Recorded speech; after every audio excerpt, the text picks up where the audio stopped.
Lancaster Against Pipelines sought assistance from CELDF, the Community Environmental Legal Defense Fund, to work with us to draft a rights-based law that would protect the community's rights against this injustice. The power of a corporation based in Oklahoma to dictate what can be put in my backyard or my neighbor's backyard appalls me. I now sit on the board of the statewide Pennsylvania Community Rights Network. We work to support other communities who are protecting their rights by saying no to harmful corporate activities. This work is not easy. We've been challenged by corporations and our own elected officials. We've had lawsuits filed against us as individuals for standing on public roads, for speaking out at public meetings. We've been bullied and intimidated here in Lancaster by Williams partners and people who work for the gas industry.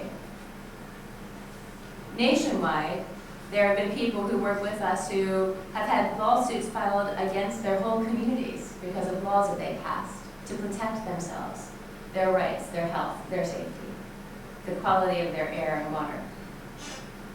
But we continue onward as these are just the first steps in a very long process to protect our rights and take back control over the future of our communities. We need support both financially and physical from donors and volunteers. If you care about these injustices in our community, I really encourage you to find a way to get involved. And tonight, we're going to be giving you some specific opportunities to do just that, to give financially or to be active in our movement and what we're trying to pursue. I'll say that the Pennsylvania Community Rights Network is offering a booklet that's outside of the tables that was written by Thomas Linzey. We asked for a donation of $10, and there's a jar there if you want to put $10 in. And we have a volunteer sign-up sheet out there for people who are interested in being contacted to be more active in what we're doing. I now would like to introduce Chad Nicholson. He is the Pennsylvania organizer for CELDF, the national organization that Mr. Linzey will be talking about a little bit later. And this is an organization that is encouraging and supporting the network of local community rights groups across the country today. So first, please welcome Chad Nicholson.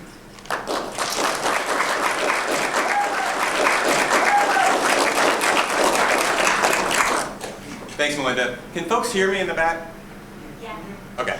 I don't.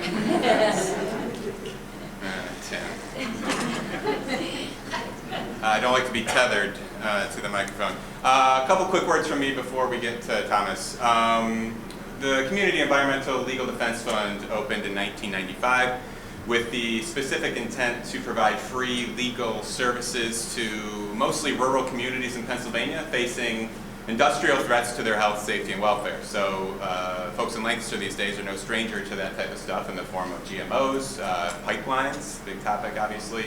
Back then when we started, a lot of the issues that we were getting phone calls on were things like factory farms, spreading of municipal sewage sludge on farmland, toxic waste incinerators, longwall coal mining, corporate water withdrawals. These days it's a lot related to the gas industry, fracking, pipelines, the injection of toxic waste into abandoned wells, things like that. The work that we used to do differs from the work that we do today. Thomas is going to tell that story in depth. But basically, the work that we used to do was to try to work with communities to appeal permits that had been issued to the corporations that allow them to engage in these corporate activities. So as folks know, Williams can't proceed with the pipeline project unless they have a permit from FERC. The factory farms can't be put into communities unless they have permits from the relevant regulatory agencies like the state DEP, the Department of Environmental Protection, whereas the folks we work with call it the Department of Everything Permitted. The injection wells can't proceed into communities unless they have permits from the EPA, the Federal Environmental Protection Agency. None of this stuff can happen unless these corporations have these permits in hand. The permits permit the activity to happen. They legalize the activity, and then they then allow a certain amount of harm to go along with that proposed activity. So in the case of the pipeline, if FERC issues a permit and the folks here, and it actually goes through, that means that that permit legalizes Williams to actually engage in a certain amount of harm in the form of property destruction, dropping of property values, health and safety damage to those living near there, and all the other stuff that everybody knows. Basically, what the regulatory system does, our regulatory agencies, the DEP, the EPA, FERC, those types of groups, they don't actually do what their name says. They don't protect the environment. They don't work on behalf of our communities to actually protect their health and safety. What they do is they regulate harm through the issuance of permits. Those permits then legalize harm. They permit that harm to happen. We had to learn that the hard way. Thomas is going to tell that story in depth. But basically what we found is that fighting through the regulatory system on all of these issues ended up at a dead end where the community ended up getting the activity that they didn't want, and they were left arguing over how they were going to be harmed. What were the setbacks? What were the property value diminutions going to be? How many hogs were going to be on the farm? Things like that. It was all about regulating. It was negotiating harm, not saying no.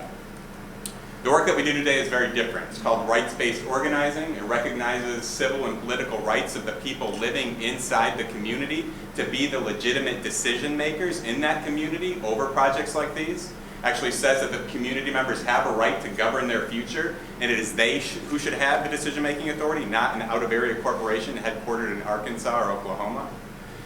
To date in Pennsylvania, over 100 communities have now passed some version of these local rights-based laws that prohibit harmful corporate activities ranging from pipelines to sewage sludge to factory farms to toxic waste injection, a variety of other issues as well. That work has now spread to other states. We're currently active in 12 states. Nearly 200 communities across the nation at this point have passed some version of these local rights-based laws as well. So the work that started in rural Pennsylvania has now expanded across the country. Indeed, we are now working with other governments on an international level as well. In 2008, the country of Ecuador asked us to come down. We assisted them to add a provision to their new constitution that recognized rights for nature, actual rights of ecosystems to exist and to flourish. That was in 2008. We're currently working with governments in Nepal, India, England, Ireland, the Maldives, places like that as well, who are confronting the effects of climate change and are looking for new legal tools to actually stop these harmful effects, because the stuff that we currently have clearly is not operating in a way that is actually affecting real change. So we're working in a number of places. We're also beginning to expand into other issue areas. The organization's name is Community Environmental Legal Defense Fund, though we're now getting calls from more urban areas asking us to work with them on issues such as police accountability, labor and worker rights, campaign finance reform, a variety of other issues. Because from our perspective at this point, even though we started out working with communities to fight single issue harms like factory farms or pipelines, from our perspective at this point, it's not the single issues themselves that are the problem. It's not the police, it's not the factory farms, it's not the pipeline. The problem is actually our system of law, which currently denies our communities the tools they need to govern themselves and to work towards sustainability. We don't have a factory farm or a pipeline problem, we have a democracy problem. That's where we're at with it. At this point, this work has begun to expand upwards to the state level in certain states. We now have, as Melinda mentioned, the Pennsylvania Community Rights Network. There's rights networks in 6 or 5 other states as well: New Hampshire, Ohio, Oregon, Colorado, and Washington. The purpose of these organizations is to continue to support the local work that's going on, as well as to begin to give that local work a voice at the state level, to begin talking about state constitutional change. At some point, we can't continue to lead these conversations just in our communities. We actually have to go after the legal documents themselves, which are currently privileging corporations' rights above the rights of the people living in our communities. Right now, our constitutions, both at the state and federal level, are being used as weapons to beat our communities over the head. They benefit corporations, not the people actually living in our communities, so we need to begin talking about constitutional change as well. Amendments to state constitutions have now been introduced in Colorado, Oregon, and New Hampshire. The Pennsylvania Community Rights Network will be rolling out similar stuff within the next couple of weeks, dealing with the amending process to the Pennsylvania Constitution. Who in here knows the process to amend and change the current Pennsylvania Constitution? Show of hands. Yeah, that's usually the response. Most folks don't even know how we change or amend our fundamental governing document, the Pennsylvania Constitution. You know, the thing that has in Article 1, Section 2, all power is inherent in the people? We don't even know how to access it. And right now, even if we wanted to, we can't, because the power to change the Constitution in Pennsylvania resides in our legislature, the General Assembly in Harrisburg. How many folks in here think that the folks in Harrisburg are going to enact meaningful constitutional change on our behalf? One guy, all right. And thus the problem. We don't even have access to the Constitution of Pennsylvania, even if we want to right now. So we're going to be working on language dealing with that in the next couple of months. Lastly, before we get into Thomas's presentation, sometimes at this point of the introduction, I see some long faces because folks think, well, gosh, I just thought I wanted to take on this pipeline, this factory farm, this one issue, that is a problem for my community. And now you're telling me that I actually have to take on the entire structure of governance in this country? And in some ways, yeah, that is our perspective. If you want to stop the pipeline, if you want to stop the factory farm, you actually have to at some point change the Constitution. It's bad news. I know nobody wants to hear it, nobody wants to do it, but from our perspective, that's where we're at, and that's where we're moving, and the communities that we're working with as well. So, Thomas, a few words on him before he takes the stage. He is the Executive Director and Chief Counsel of the Community Environmental Legal Defense Fund. He's admitted to practice in the United States Supreme Court, the 3rd, 4th, 8th, and 10th Circuit Courts of Appeals, the U.S. District Court for the Western and Middle Districts of Pennsylvania, and the Commonwealth of Pennsylvania. He's a co-founder of the Daniel Pennock Democracy School, now taught in 24 states, which has graduated over 5,000 community activists and lawyers. He's the author of a book published in 2009 called Be the Change, How to Get What You Want in Your Community. A new version of that book will be published later this year as well. His work has been featured in the New York Times, the LA Times, Mother Jones, The Nation magazine, and in 2007, he was named as one of Forbes magazine's top 10 revolutionaries. He currently resides in Spokane, Washington. Please welcome Thomas Linzey. Good evening. Let's get to it. What's been fascinating to me about this tour, and we just got back from Ohio and also Oregon to do similar tours. So on these tours, 6 days, 25, 26 events, and so as you can see, we have one left in Westchester after tonight, is that some folks, when we ask them to host events or to get information out, actually objected to the word revolt in the title of the talk. Or in some places we talk about a revolution being needed. And I guess that really surprised me. I must still be pretty naive about things, but the fact is that our communities are under assault. I mean, even if your particular community isn't under the assault by a particular corporation trying to put something into that community, chances are your next door neighbor is, or municipalities in your county are. Today, thousands of different single issues, communities under assault from everything from pipelines to frack wells, to frack wastewater injection wells, to genetically modified seeds being planted in their communities, to Nestle Corporation sucking water out of aquifers for bottling operations to send it overseas, from high voltage power lines sweeping down through central New Hampshire, to every basically high-profile issue that you've heard of in the last couple of years that communities are assaulted by. I guess, in the opening here, that if revolt isn't the right word, then what is? I mean, how long are we going to allow this stuff to continue? What are we waiting for? Are we waiting for someone else, like the Pennsylvania legislature, to do something for us? That's not going to happen. Or are we waiting for the Sierra Club to swoop in and somehow save our community from X, Y, and Z? Well, that's not going to happen either. I don't know whether folks have read the latest information about climate change, the climate change projections. They're absolutely terrifying, right? Showing that climate change is accelerating, global warming is accelerating about twice as fast as we had thought it was. And so again, the question is, we are in crisis. We are in an assault mode. We are being assaulted, and the question is, when are we going to stop that? And I guess the thing that drives me nuts is the folks that just don't care, because we're so disconnected from government and disconnected from systems. Shit, we don't even understand the system of law that we live in. Half of our lives are led advising community groups who don't even understand how the system of law works. And they are surprised about how the system of law works in the United States. So just to back up a step, we didn't start here with revolt and revolution. We actually started out much more in a simple place, which was when we came out of law school, we decided that the problem that communities were facing was that there weren't enough public interest lawyers to do environmental law for these communities, to represent them.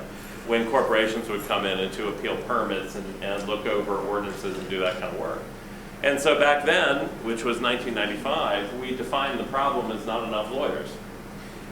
In Pennsylvania specifically, we framed the problem differently today. But that the laws were fine, that the system of law was fine. We had the Clean Water Act, we have the Clean Air Act, we have the National Environmental Policy Act, we have all these landmark environmental laws that were passed back in the 70s and early 80s. And that the problem wasn't those laws, that the reason why the planet's falling apart was not the laws, but the fact that we didn't have enough lawyers to actually enforce the laws, that was the problem. And so the number today is about as shocking as it was back when we began in the mid-1990s. There are only 200 full-time public interest lawyers in the United States today doing environmental law. Only 200 full-time public interest environmental lawyers in the United States. And so if you're a community organization, you're looking for help, you have a great amount of competition to actually secure one of those attorneys to actually help you in your community to try to fight whatever's coming in. If you can't find one of those folks, then you have to hire a private lawyer. And private lawyers in the environmental field today can run anywhere from $800 to $1,400 an hour. Just to have an environmental specialty lawyer sit down with you and review an ordinance, talk to you about permit and regulatory stuff. And so most community groups don't have 2 dimes to rub together, or raising money to pay for photocopies and for gas and those types of things.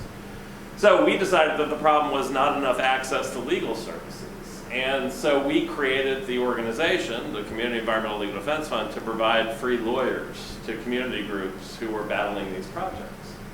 And as you can imagine, when you hang your shingle up and it says free legal services, for a group of people, a community that had not had access to those services before, that our phone began ringing off the hook, and we had a literal line around the block to obtain our services. And pretty soon in Pennsylvania, we were representing over 100 community groups in the state, mostly in the rural T part of Pennsylvania, where all the bad stuff goes, right? So the rural T in Pennsylvania, sewage sludge coming out of Philadelphia, they don't dump that behind the McMansions in suburban Philly.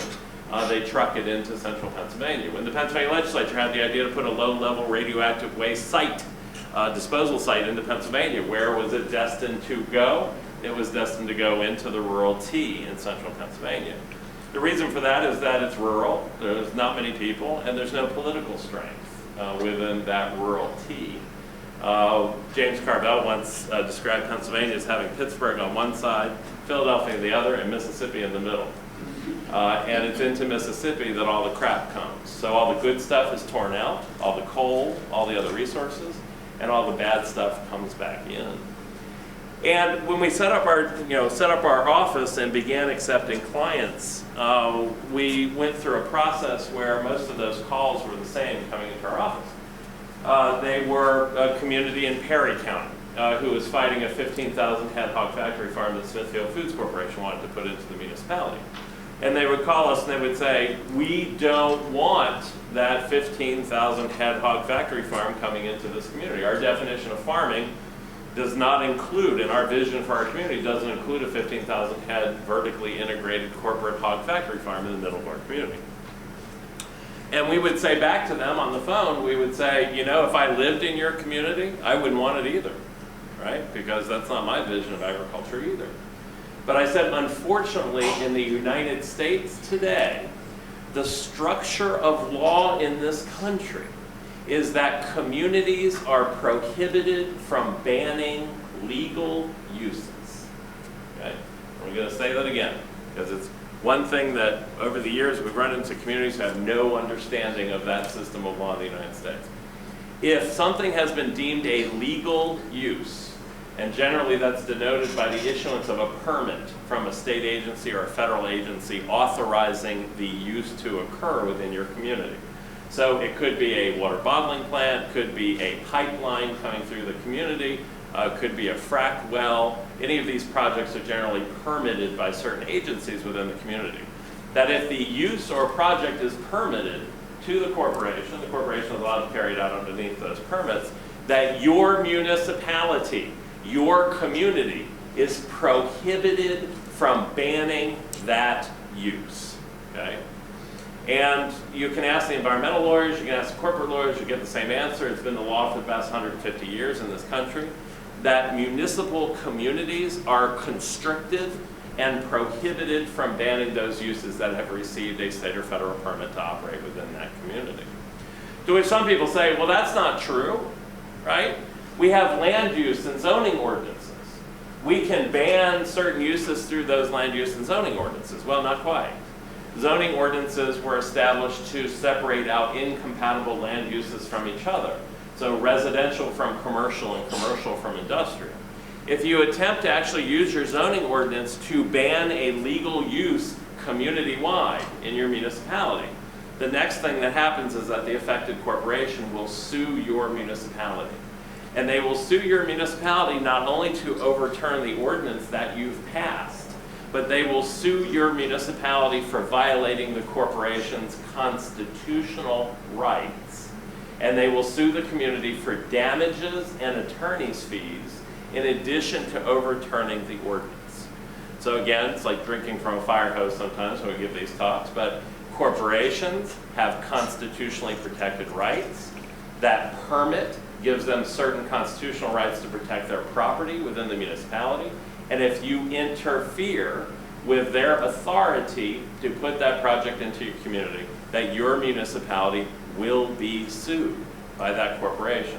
And you could end up paying not just the cost of the attorney's fees for the corporation, but you could also end up paying damages in the form of future lost profits that the corporation has lost as a result of your passage of the ordinance. Again, black letter, well-settled law in the United States that municipalities are prohibited from banning legal uses. So when these communities would call us, we would say, hey, if we were in your community, we wouldn't want the factory farm either. And in addition, you can't say no to this use coming into the community. So we would put our lawyer's hat on at that point, but we would say, we're so happy you called, because what we do is help communities appeal permits. So what does that mean? Well, corporation applies for a permit to the state agency. The state agency issues the permit as long as all the information is complete within that permit application. And what environmental lawyers have done for the past 40 years in the United States, what environmental law has been for the past 40 years in the United States, is that you go into your office and you take the corporate permit application, which can be 1,000 pages, and you compare it against the regulations that exist within your state that control the issuance of that permit.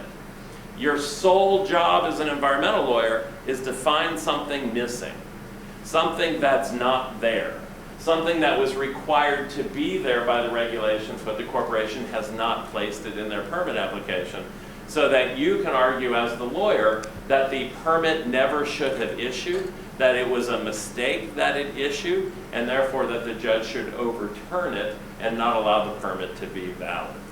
So just to be very, very specific here, very practical, we've been talking at a high level, but just to bring this down to earth, in the 1990s when we were practicing, if you wanted to put a toxic waste incinerator into a municipality, and I know everybody in this room really wants to put a toxic waste incinerator into communities. If you wanted to do that, you had to post a bond with your permit application into the state for the roads that your trucks were going to use to have money available to repair those roads if they needed repair. The amount that had to be bonded onto those applications was $300,000. In addition, you might have a requirement that the president of the corporation sign the permit application, or a requirement that a hydro study be done, a hydrogeology study be done for that particular area, talk about water impacts, but that hydro study may have been outdated that was attached to the permit application. So in other words, you as the environmental lawyer are looking for gaps, omissions, and deficiencies. Something that was not done. So if a bond of $300,000 were required, maybe a bond of $200,000 requested. If the president hadn't signed it, maybe the secretary had. Thus, they hadn't met the regulatory minimum. If a study had been done but it was 10 years old, you would argue that that study wasn't adequate for the regulations that were in place. And so you would go in front of a judge, just like we did for 7 years, And you would argue to the judge, Your Honor, under section little c, little 2, little d, little 2, little Roman numeral I, little 2, little 2, little d, little c, little e, little I, little 2, that the permit application wasn't signed by the president, it was signed by the secretary, and therefore it shouldn't have been issued. Or the bond is inadequate, the permit shouldn't have been issued. Or the hydro study is outdated and it shouldn't have been issued.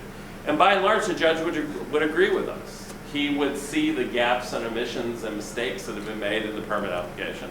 And he would rule that the agency had acted outside its authority by actually issuing the permit to the corporation. It wasn't because we were silver-tongued lawyers. Sometimes the job is simply showing up. In the United States today, 95% of all permits that are issued to corporations are never appealed because the community doesn't have the resources to actually appeal it. So generally, if you're able to show up and you're intelligible to the judge, you can generally find these mistakes and errors in the permit application that's been submitted. Well, what would happen next after we won that permit appeal? Well, the community group that we were assisting would have a victory party.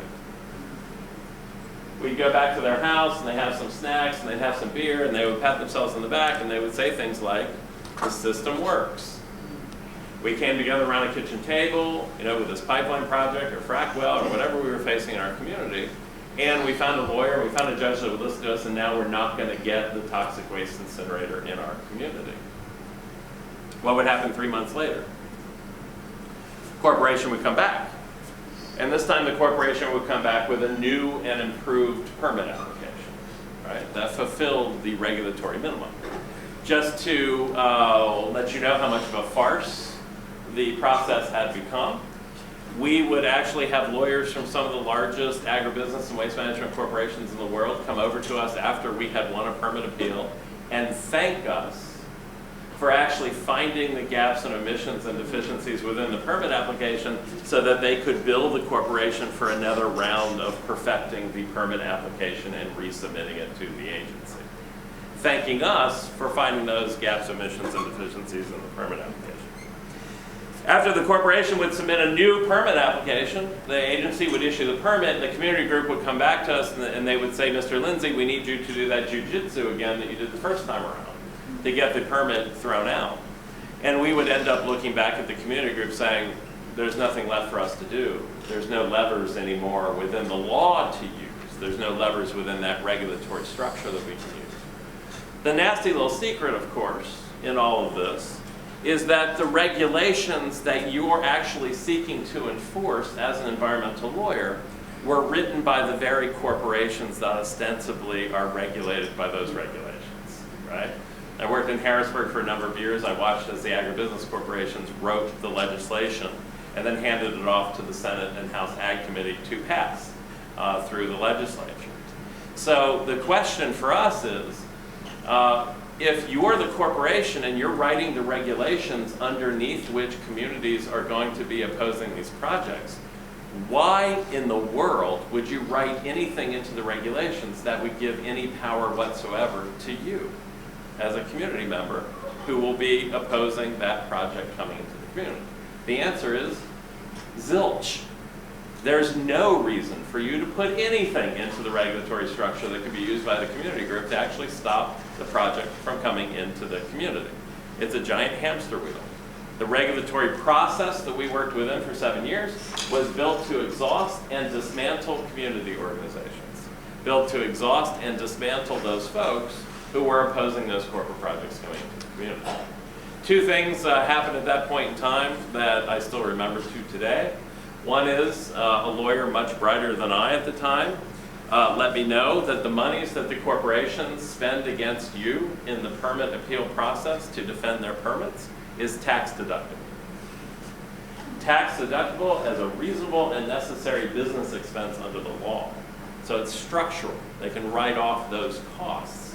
Whereas the community, as an appellant, has to actually carry those costs themselves. So you have to carry the cost and the burden of those attorney's fees and everything else for the community to appeal. And the second thing that someone said to me about that time was, she said, the only thing that environmental regulations regulate is us. The only thing that environmental regulations regulate is us, because they regulate our opposition to the project when it comes in. It's basically a script that's been written by someone else that we, when we oppose certain projects in our communities, automatically follow that script, right? It's written by someone else, not intended for us, it's actually intended for others, but we actually willingly abide because we are so damn obedient in this country to that system of law that's been written by somebody else that we follow it pretty much unquestioningly. It's been the history of environmental law in the United States for the past 40 years, to which, you know, in some ways, the statement that we make is that by almost every major environmental statistic in the United States today, things are worse than they were 40 years ago. 40 years after the major environmental laws were passed in the United States, the Clean Water Act, the Clean Air Act, and these other acts, things are worse now by almost every major environmental statistic than they were 40 years ago. It shouldn't come as a surprise, because we've been fighting under a rigged system that resembles a hamster wheel going around and around. So what happened to us after we progressed from that regulatory system? Well, we decided to stop doing those regulatory pieces. We did not want to simply continue helping corporations build better permit applications, which is in essence what environmental lawyers spend their days doing today. I'd rather work at a Kinko's than actually help corporations build better permit applications. And so something happened, which was the calls to our office changed. It was not just by communities who were willing to listen to us tell them what their activism should look like, but it was actually from communities who were starting to fight us on being put into that regulatory box. And by the way, we lovingly refer back to those 7 years that we spent in the regulatory trenches as Groundhog Day. I don't know if anybody's ever seen the movie with Bill Murray. He lives the same day over and over again. That was our Groundhog Day experience for 7 years. The calls coming into our office started to change, and they started to change because, I don't know, something in the air or the water, people started getting pissed. People started seeing the process for what it really is. But they would call up and say, hey, Mr. Linzey, we have this frack well coming into our community, and we don't want it because we understand what fracking is and what it does and the quality of life and health impacts and environmental impacts. We don't want it. And we would, you know, with our own tried and true line, we would say, well, you're going to get it because the law doesn't allow you to say no to it. And if you try to engage in the regulatory process, that's not going to work very well for you either. You might get a better frack well, but you're still going to get a frack well in your community because the affected corporation could sue your municipality if you try to say no. To which the community on the other end of the line would say, why? Why is that? Why is it that if our community actually says no to something it deems will harm them, that the community can be sued by a corporation, the affected corporation? And we would say, well, we're so happy you asked, because we know the answer to that one. And we would say, well, in the late 1800s, the US Supreme Court and other courts began bestowing certain constitutional protections onto corporations. So normally we think of ourselves in the United States as being protected by the Bill of Rights, constitutional protections that are intended for us as living, breathing, natural persons. But in the late 1800s, the courts, including the US Supreme Court, began declaring that corporations had the same rights as you or I. So whereas you or I have free speech rights, you know, the ability under the First Amendment to speak freely, not have government interfere with that speech, that Walmart Corporation now has First Amendment free speech rights as well. We have Fourth Amendment rights against warrantless searches that protect us as living, breathing, natural persons. But in addition, Smithfield Foods Corporation now has Fourth Amendment rights against warrantless searches in their factory farms, for example. And because corporations generally have more wealth, concentrated wealth, than you or I, they have more money to actually enforce their constitutional guarantees against you. Which means in your community, as strange as it sounds, corporations actually have more rights than the people that live in the communities where the corporations are doing business, right? That's the power imbalance that exists today between corporations and communities. You know, what got sexy a couple years ago, and still is, the Citizens United case. You know, people may have heard of Citizens United. Everybody freaked out when Citizens United came out, and that was the lawsuit in which the federal courts, the U.S. Supreme Court, overturned campaign finance law at the federal level, because the corporation said, we have a right to spend unlimited amounts of money in your elections, and your law is violating our First Amendment right to speak, because money is speech, and we should be allowed to spend as much money as we want within the political electoral system. Citizens United was a nasty decision, as was Hobby Lobby and the Burview decision, the ones that came after, but they're nothing new. Corporate constitutional rights go back to the 1860s, and in fact, further back than that into English common law, all the way back to the 1500s, where shipping corporations had certain rights. I mean, none of this is new. It's just the fact that when it takes out a sacred cow, it takes out something that a large number of people are interested in, that all of a sudden corporate rights get some kind of notice. So corporations as persons can use corporate constitutional rights to sue municipalities. So if you say no to a certain use coming in, the first thing you're looking at is the affected corporation has the authority and the ability to bring a lawsuit against you. And as I said before, not just to overturn the decision or ordinance, but also to sue you for damages and also for attorney's fees. So if the folks on the other end of the line hadn't hung up yet after that explanation, they would then ask another simple question, which was, why? Why do corporations have constitutional rights? Well, it turns out corporate constitutional rights are not a fluke.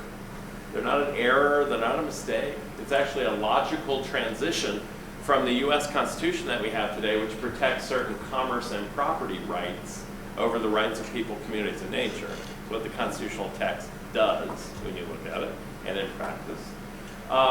But because the US Constitution protects certain commerce and property rights above others, that it was very easy for the courts, almost logical for the courts, to actually take those corporations, which are the predominant actors of commerce and property, and actually take the rights in the constitutional text and confer them onto the corporate form.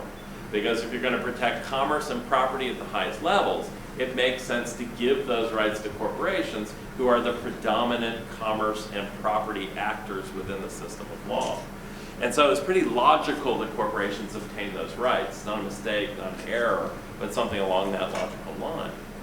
To which the folks on the end of the line, again, if they hadn't hung up yet, would ask another simple question, which was, why? Why does the US Constitution, why is it structured that way? Why are commerce and property in the US Constitution given such elevated status? Well, the answer is that the US Constitution was written on the back of something called English common law, which developed in the 1500s and 1600s in England as England was becoming a colonizing power. And it's the worst structure of law because England used it to legitimize their colonization, to actually clear out structures of law in the Barbados and the Eastern Seaboard and other places where other people lived, but that England took over by conquest and then imposed a system of law on those folks. We forget sometimes, at least I did, that the states on the Eastern Seaboard began as private companies. They were private corporations. Virginia was a private corporation. It was chartered as a private company to suck out all the resources in what became the state of Virginia. What the American Revolution did was nothing more revolutionary than actually changing private corporations into public constitutionalized states. It was a taking of property on a huge scale, because it actually took the property of the proprietors and the other folks who had chartered those private corporations and actually changed them into public constitutionalized states. But we forget that sometimes, that those states began as private corporations. We also forget that English common law was what our lawyers knew. Our founding fathers, who were lawyers, borrowed English common law principles to actually drive into the US Constitution. And if you don't believe that, you can look at all of your state statutes. Pennsylvania still has it. And there's actually a state statutory provision that was passed way in those early days, which actually adopts English common law directly into the statutory mechanisms of the state of Pennsylvania. So this was no secret that this structure of law was being driven in. And so the community that was calling us on the other line, again, if they hadn't hung up yet, would ask another very simple question, which was why? And we said, we have no idea. You know, that's about as far back as we go, is the 1400s or 1500s. We've got other work to do, thank you. But we'll try to answer that later. Those questions of why eventually became the democracy school that we teach for folks that want that deep dig into where this stuff comes from. Because it's not irrelevant. Because if we do not understand where it comes from, we can't pull its teeth out. We can't dismantle it. Why is it important?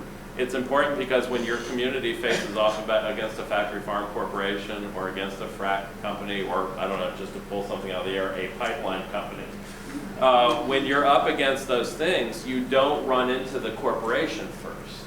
People are always like, oh, it's a corporation. The corporation's going to incorporate. The corporation can't do what it wants to do within your community without governmental authority and enabling. It's your government that's the problem, not just the corporation. It's your governmental structure that's the problem. They're actually authorizing an entity to violate your rights within your community, right? That's what the governmental structure is doing. It's not called permitting for nothing. It's a permit to do harm. It's a permit to override your rights within the community, right? And then the system of law punishes you because it doesn't allow your community to fight back. It gives no tools to you, and it gives all tools to that particular corporation coming in to do what it needs to do and wants to do within your community. So after that conversation on the phone, generally folks would say, well, that's not very democratic.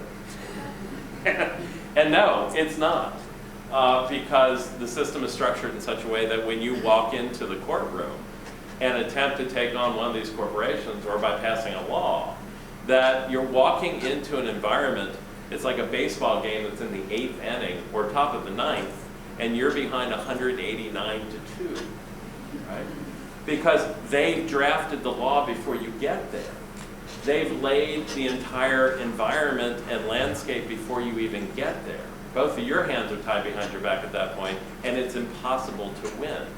So essentially for the past 40 years, we've been engaging in an environment that has been contoured specifically for us to lose, yet we have been obediently obeying our activist principles within that structure.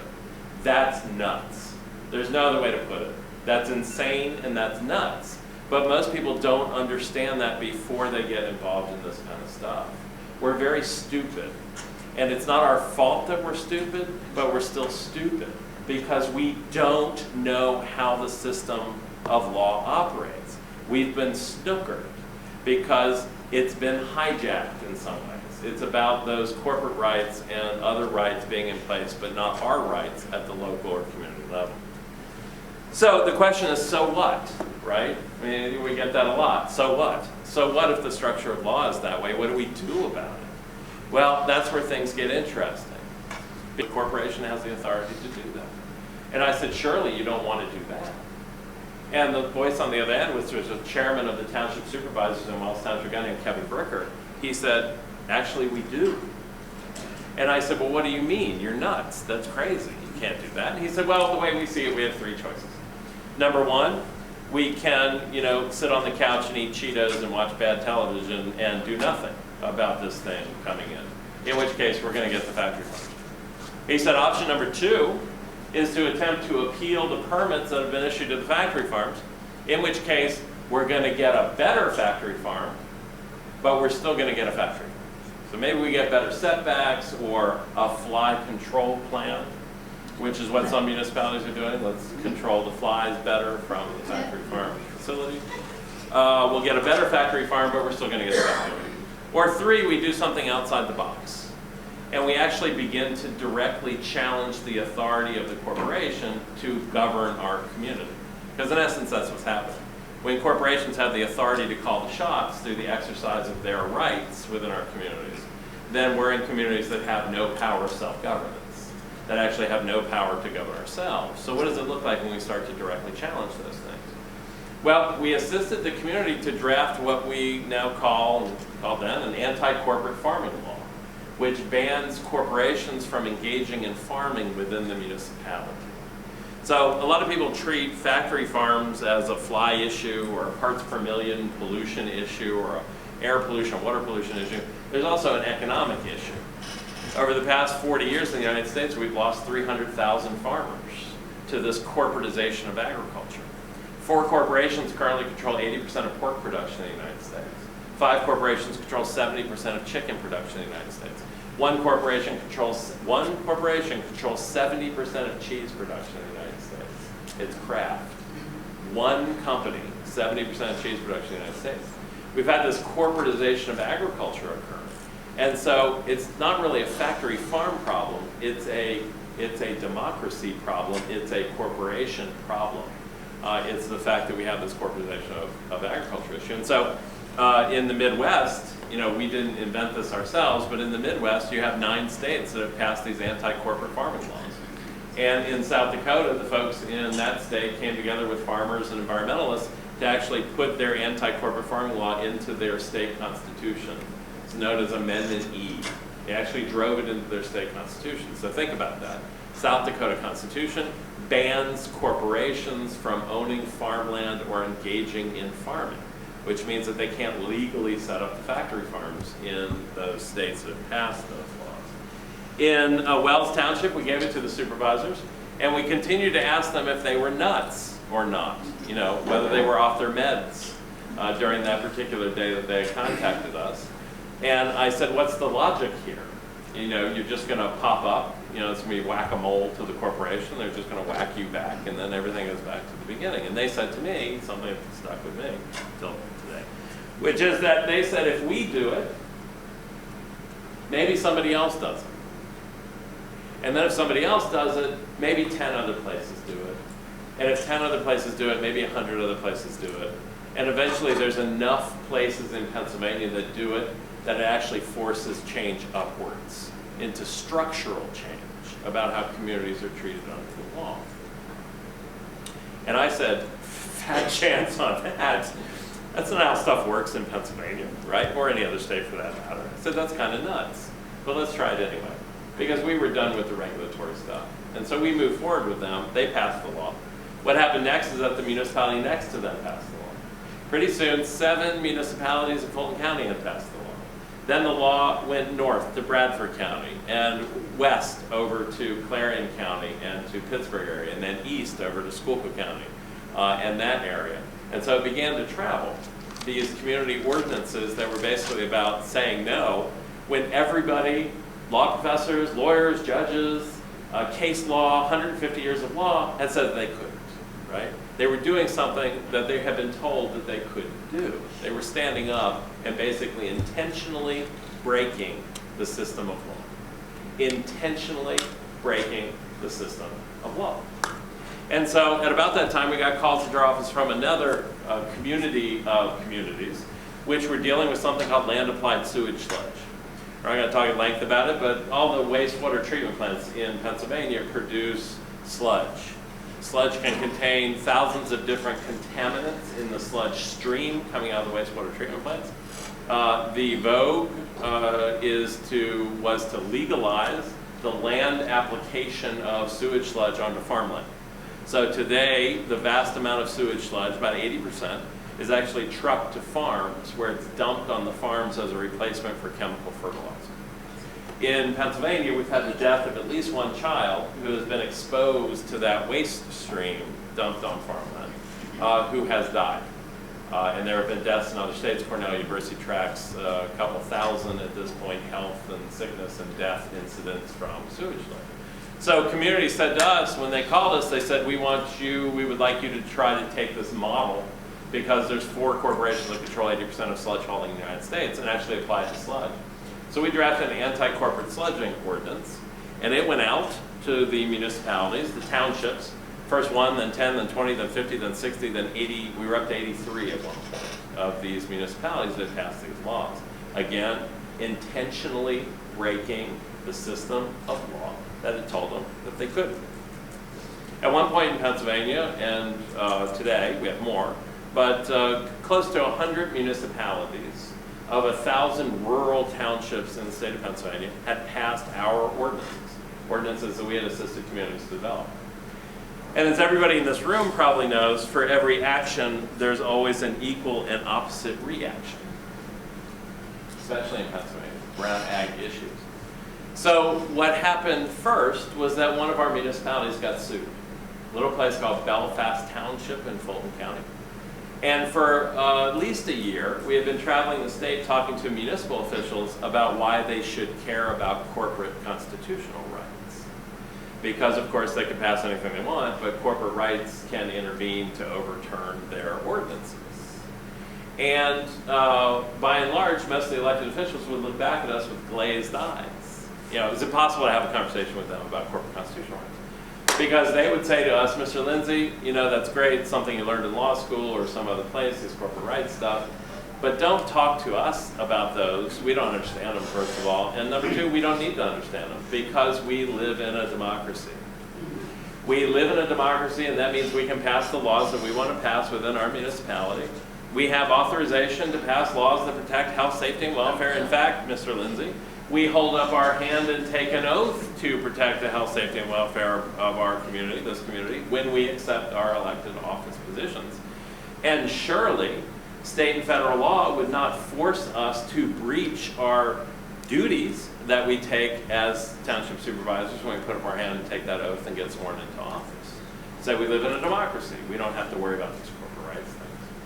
Well, the sheriff shows up at the doorstep of the Belfast Township Supervisors with a lawsuit, and on page 1 of the lawsuit it says, we are corporations, agribusiness corporations, we are persons, and your ordinance banning corporate farming violates our corporate constitutional rights. Okay? How does it violate corporate constitutional rights? Well, the claim was, which they eventually won on, that the municipality was bound to comply with and respect the corporation's constitutional rights under the 14th Amendment Equal Protection Clause. What does the Equal Protection Clause say? It says if you pass a law, it has to treat persons the same. Doesn't matter which persons they are, but you have to treat them the same. The local ordinance banned corporate persons from farming, but encouraged individual family farm persons to farm, and therefore violated the equal protection rights of the agribusiness corporations because it did not treat persons equally under the law. That's the claim. And in addition to that, they sued the community for damages and attorney's fees and everything else that we had been telling them about for all this time that we were working with them. It was at that point that they slapped their foreheads and said, now we understand why corporate rights matter, right? In fact, this talk probably should be entitled, Why Corporate Rights Matter. Because it's not an academic thing. It's not something, you know, it's not a drone flying around above your head. It's actually there. It comes into concrete contact with your community whenever your community attempts to exercise its rights to determine what the future of your community is going to be. And so what did the Belfast Township Supervisors do? Well, they faxed that complaint, that lawsuit, all over the state to other municipalities. And soon we were getting calls from elected officials and community groups in different places who were asking us what was this corporate rights stuff all about, because it was starting to enter into the conversation, which would not have happened except that people had begun to intentionally break the law, because otherwise corporate rights isn't out there. It's not relevant to people as they're looking at these fights or entering into these fights. The next thing that happened was a little township over in Clarion County called Porter Township called us up, and they said, Mr. Linzey, these corporate rights seem to be a problem. Well, yes, of course, the corporate rights are a problem. And that they limit what we can do within our community. They limit what we can pass. And in fact, they had already passed a ban on land application of sewage sludge within their municipality. They basically said to us, this isn't worth the paper it's written on, because a corporation could come in and override it using their corporate rights. To which we said, yeah, that's what we've been talking about. I said, what do you want us to do about it? They said, can you draft us an ordinance that strips corporations of certain constitutional rights within our municipality? Right. And I said, you can't do that. Right? That was my response for 5 years, basically, as communities were beginning to pass us in the passing lane, coming to an understanding of this problem faster than we were coming to an understanding of it. And they said, we want to do it. Will you do it? We said, sure, we're along for the ride. Let's see where that goes. And we drafted an ordinance that strips corporations of certain powers and rights within municipalities, and we sent it to them. And I wasn't going to be denied watching this thing unfold because I think it was historic. And I drove up to Little Porter Township. And anybody who's been in very small townships, probably the same picture. Basically the salt shed where they meet. And they have folding chairs around the salt in the middle, and there's a naked light bulb hanging from the ceiling like a bad horror movie going back and forth. And the supervisors were in the front holding the meeting. You had farmers coming to the meeting with copies of the Pennsylvania Constitution in their back pocket. Article 1, Section 1 of the Pennsylvania Constitution says all power resides in the people. All democratic authority resides in the people. And so this guy was asking, how is that possible if corporations have certain constitutional rights they can use to override our laws? How is that possible when the Pennsylvania Constitution recognizes that we are the final authority, that people are the final authority, not a corporation, you know, from 500 or 1,000 miles away? World War II veteran showed up and said, hey, I was overseas fighting for democracy and I came back here to find out that we didn't have it here in the United States. And so that night, the Porter Township supervisors unanimously became the first municipality in the country, in the United States, to adopt a law refusing to recognize corporate constitutional rights within their municipality. The next week, the township next door, Licking Township, also took that ordinance and passed it, which led to some interesting newspaper articles in the local newspaper, the Clarion newspaper, that were headlined on the front page, "Township says corporations, not persons," right? When have you seen something like that before? Right? And that spun a whole new conversation in Pennsylvania about what communities are doing and what communities need to take on, this bulwark of rights. So I said for every action there's an equal and opposite reaction. As communities, we were beginning to radicalize. And I use radicalize in the best sense here. In that radical means to go to the root of the problem, right? So these elected officials in very rural places, some with only high school educations, were basically figuring this out. They were thinking a logical process through about their laws in the municipality, lawmaking, democracy, and what was interfering with them. Talk about it. Like Princeton University, which just put out a study that said of the 1,800 policy decisions that they looked at moving through Congress, that you and I had zero input. Do not repeal the ordinance that you've adopted, that the state will sue you. This is supported by your taxpayer public monies.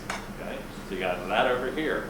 What the legislature did was say to the agribusiness program, we will do it for you. So today, all an agribusiness company needs to do is actually pick up the phone and call the Attorney General's office. And what will happen is the Attorney General's office will dispatch an assistant AG to travel to your municipality to threaten you that if you do not repeal the ordinance that you've adopted, that the state will sue you. The state will sue you. So it's no longer Smithfield Foods Corporation versus East Brunswick Township. It is the Commonwealth of Pennsylvania versus East Brunswick Township. It's your government, and you're paying them to do it. So if you're in one of these communities, you're paying taxpayer money for that office to sue you. It's like the body eating itself, right?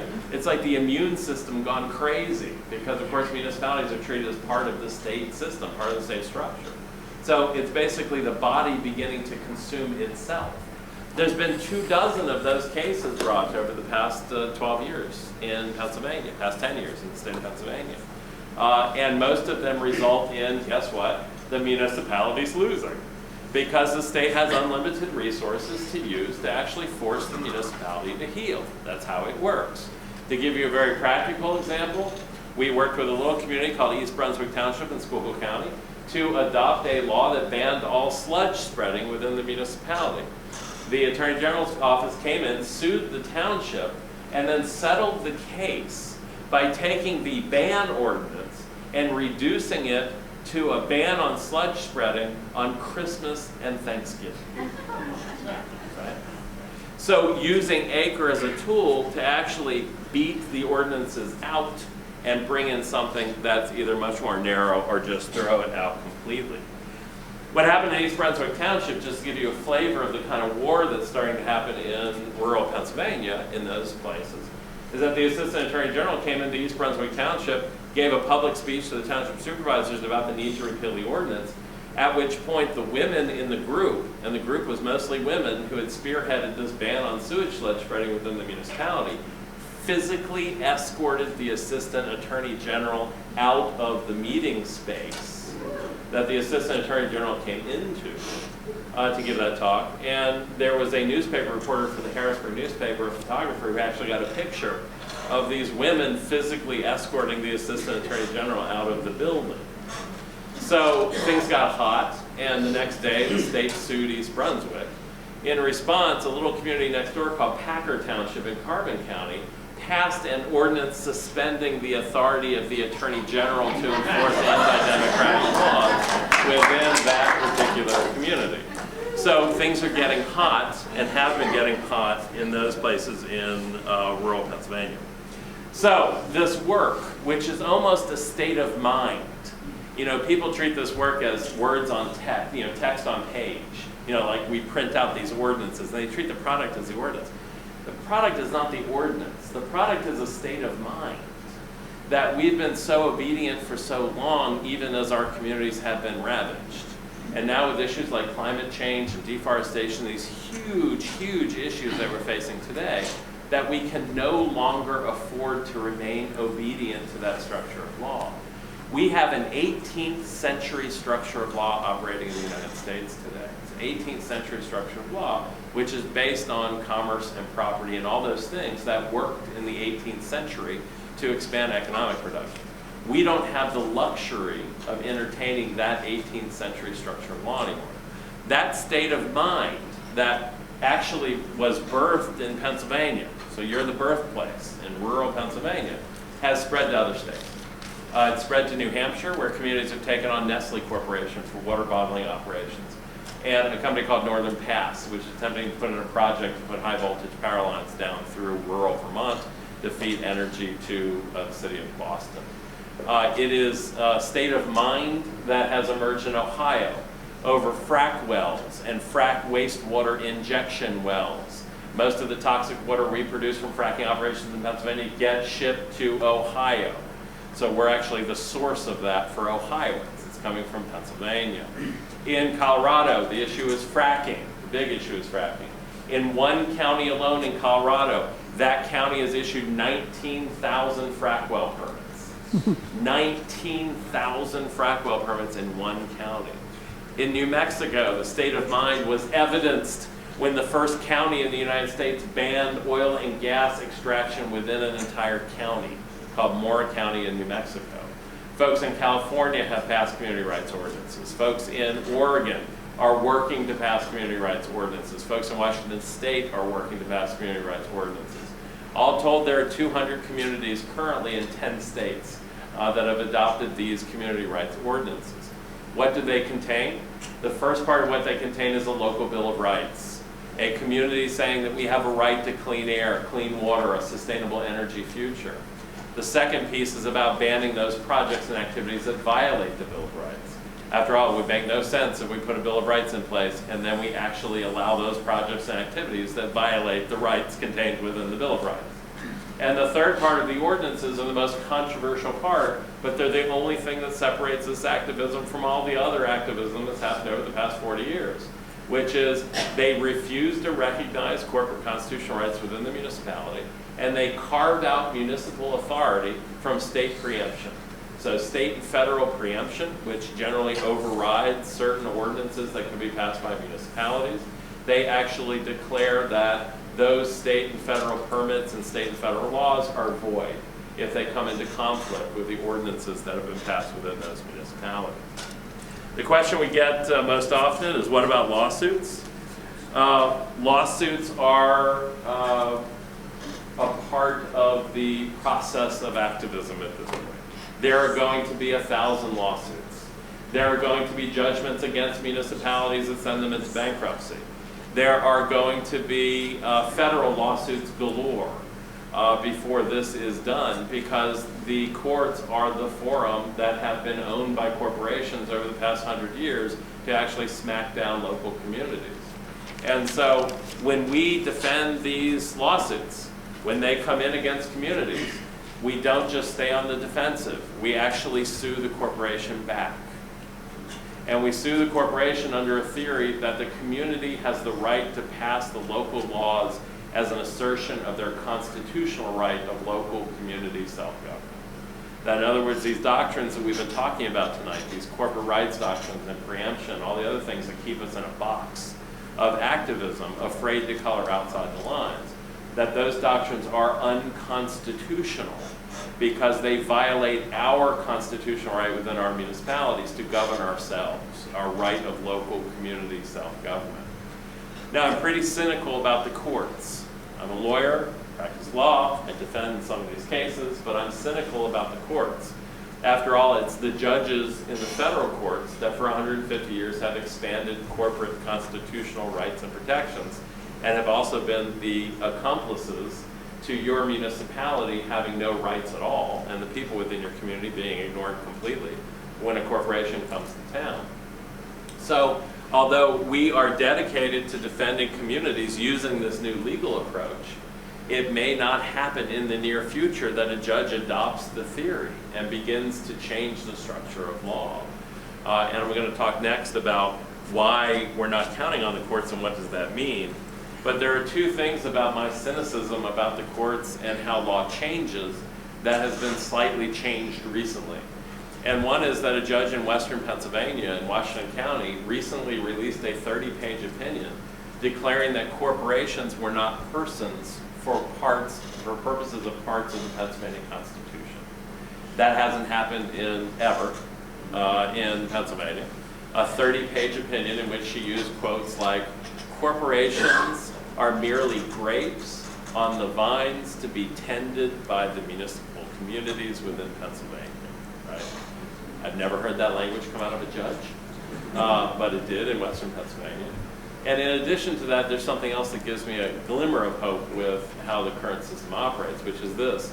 Up until now, when communities have said no to frac wells or frac wastewater injection wells or toxic waste incinerators or any of these things, that the state agencies have generally ignored them.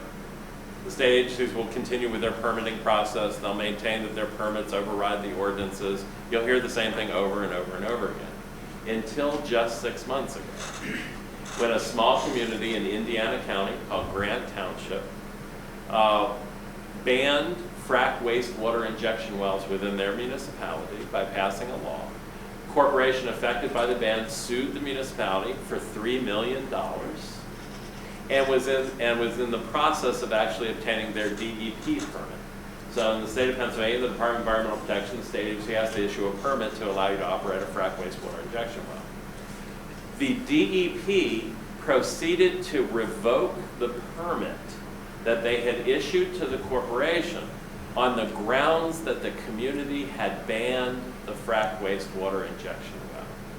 It's the first time it's happened in the state of Pennsylvania that the state actually recognized the legitimacy of a local ban ordinances by acting on that local ban ordinance to suspend their review of the permit that was being granted to the corporation. Now that may seem like a small thing to some. I basically fell out of my chair in the office when I learned that it had actually happened. So in terms of force pushing its way up, I think is one of the first cracks to emerge in this otherwise uniform and very strong cubicle of corporate rights being exercised against communities. Now I said we don't count on communities, courts themselves to make this change.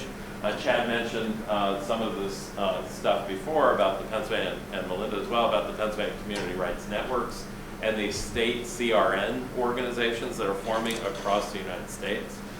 Today, communities in 6 states have actually joined hands to create state organizations who are now focused on changing state constitutions to expand municipal authority to legalize what communities are doing now outside the law. So these communities that began with intentionally breaking the structure of law, these state constitutional amendments are intended to actually give them authorization to break the law, authorization to actually adopt these laws. So amendments to state constitutions actually carve out that municipal authority at the community level to do what these communities are doing already. And to my surprise, in New Hampshire, just a couple weeks ago, We had our first legislative hearing. There are Republican sponsors now of that constitutional amendment in New Hampshire who had a hearing on the legislation. And in other states like Colorado and Oregon, where they can adopt constitutional amendments by initiative, by themselves, they don't need the state legislature.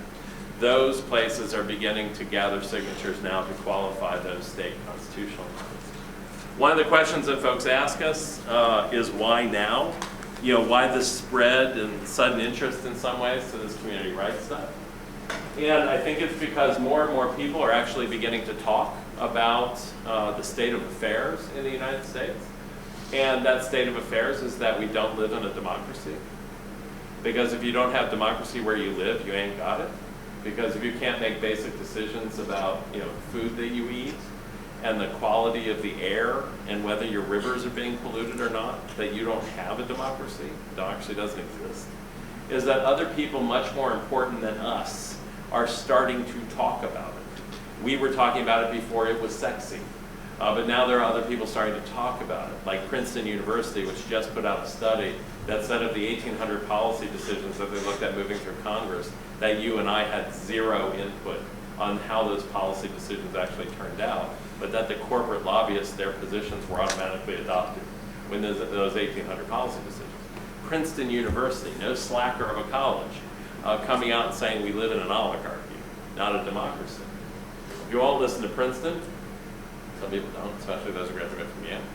They look and they see Supreme Court Justice Ginsburg, who last year was in Egypt giving a speech.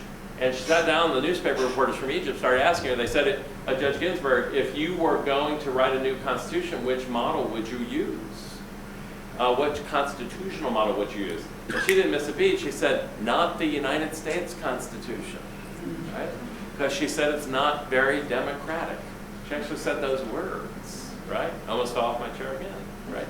So if you won't listen to Princeton, you won't listen to a Supreme Court justice, then you should at least listen to the Pope, who came through on his tour and said, economic elites actually run this system. That is that level of elites that run the system. And so even the Pope is out there saying it. So I think that gives us permission to actually entertain the thought. And while it's sexy to talk about that we don't live in a democracy today in the United States, what's still not sexy, but what we talk about, is that the United States was never intended to be a democracy. Right? And that's the tough one to crack. Because the Constitution is a sacred cow in this country. Very few conversations are had about the U.S. Constitution, what's in it. Most times when people extol the U.S. Constitution, they're extolling the Bill of Rights. The Bill of Rights, the 14th Amendment, all the stuff that doesn't appear in the Constitution but comes at the end of the Constitution. It was actually added on to the Constitution. It's not part of the text of the Constitution. And we forget, at least I did, that the Founding Fathers didn't want a Bill of Rights in the Constitution.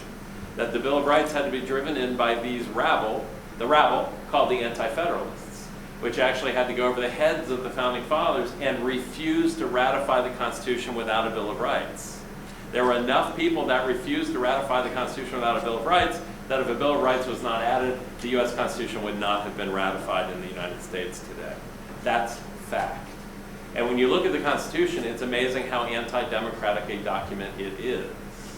And we can go through pieces of it, but suffice it to say that it set up a House of Representatives that was only elected by white males with property, which were 3% of the population, 3% of the bipeds that walked in what became the United States, who could actually participate in voting processes or holding office. The U.S. Senate was not popularly elected at all. It was appointed by the state legislatures. So your state legislature was elected by only white males with property. That was 3% of the population. And then the U.S. Senate was appointed by those people chosen by 3% of the population. We forget that the U.S. Senate wasn't popularly elected until 140 years after the Constitution was ratified, right? We don't elect a president. We have an electoral college. The popular vote is irrelevant in the United States about who chooses who for president, right? It's the electoral college that actually chooses the president. You have the Commerce Clause. Maybe we could reel these off for a while, but you have the Commerce Clause in the United States Constitution, which says any issue dealing with interstate commerce, like, I don't know, pipelines, frack wells, factory farms. Everything deals with interstate commerce. That anything dealing with interstate commerce is automatically preempted by the federal level. That nothing below the federal level can actually control or regulate issues dealing with interstate commerce. It's why when a community tries to stop a pipeline, that the corporation can come in and sue your community for violating the corporation's Commerce Clause rights under the US Constitution. That's how tightly the thing is bound. And perhaps the strongest argument of all is to actually look at the actual words of the Founding Fathers as they were writing the Constitution. And if you, I don't have anything better to do on a Friday night, and you want to pick up the 900-page text, which is the verbatim proceedings of the Constitutional Convention in Philadelphia, you will see some of these quotes. James Madison has a great quote. He's seen as the architect of the Constitution. He said, "The purpose of the Constitution is to protect the minority of the opulent from the majority." The minority of the opulent from the majority. These are folks that didn't trust you, to make decisions that affect property interests of someone else. And they built those barricades, which have become the source code for the operating system of law in the United States. It's the DNA.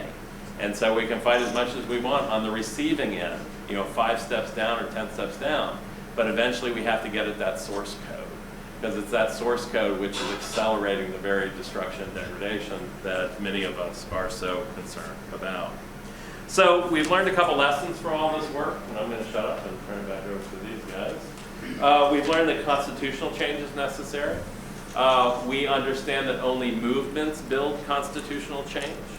So there have been very few in the United States that have actually resulted in constitutional change. One is the suffragists, and the other movement is the abolitionists, folks that actually drove constitutional change into the US Constitution and added amendments.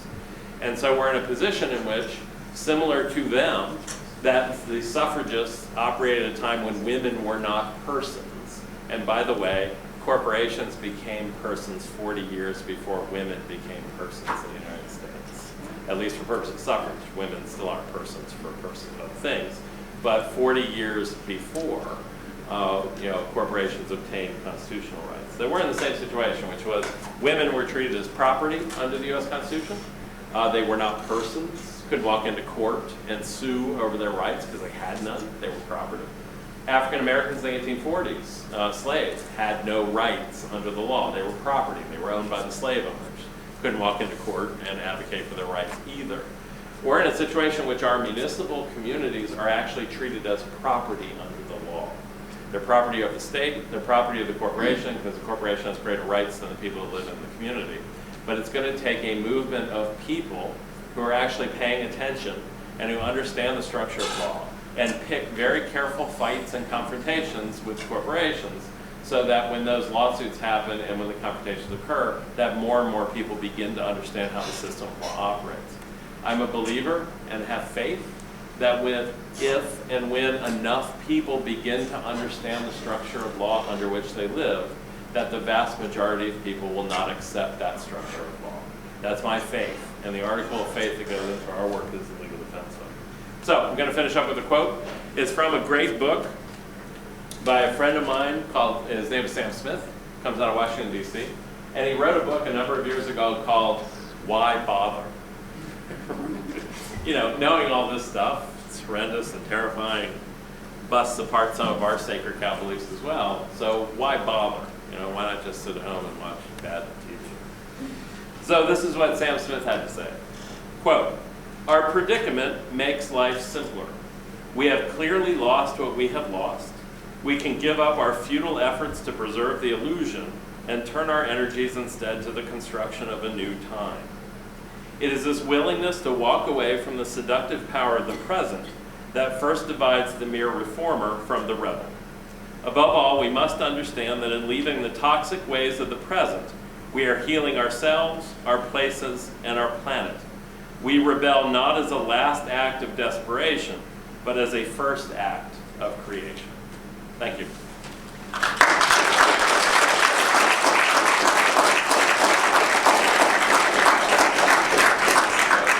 Did you have anything else? Okay.